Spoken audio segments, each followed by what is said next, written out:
L'enseignement que nous devons retenir est que Dieu cherche à nous soumettre à une épreuve, un test des plus serrés. Toute profession de foi, toute attitude prise vis-à-vis de son message, toute relation nouée comportant un pas en avant de son côté doit être mis à l'épreuve, testé.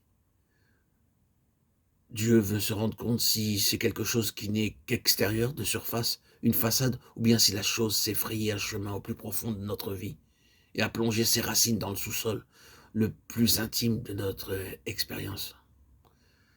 Vérité bien élémentaire en apparence et pourtant, qui sait s'il ne se trouve pas justement ici quelqu'un dont les attaches religieuses sont toutes extérieures, ayant pour objet une chose chrétienne, une œuvre peut-être ou un groupement religieux. Même si nous participons aux cantiques, aux messages donnés aux prières, aux services et en général aux diverses manifestations de la piété, il peut y avoir dans cette forme-là de réponse, de réaction aux choses de Dieu, une simple association extérieure, une adhérence toute de surface. Avez-vous jamais vu une forêt de montagne après un ouragan? C'est une chose qu'on voit encore assez souvent en Écosse, dans les parties rocheuses du pays.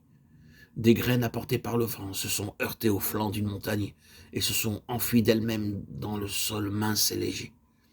Elles ont germé, grandi et sont devenues des arbres élancés, immenses, pins ou sapins. Leurs racines se sont étendues, recouvrant une surface considérable autour de chaque plante. Un jour, une tempête terrible survient.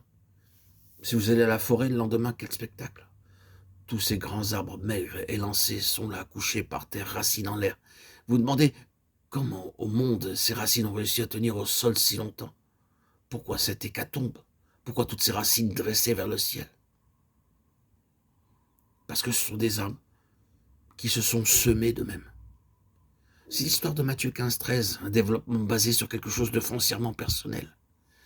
Une attitude spirituelle qui n'est que le fruit de la vie propre, qui a voulu limiter, circonscrire ses réactions aux choses de Dieu, faisant ses réserves de crainte de passer pour extrémiste ou fanatique, refusant de se singulariser, insistant en faveur de l'équilibre, voulant quelque chose qui soit sain à ses propres yeux.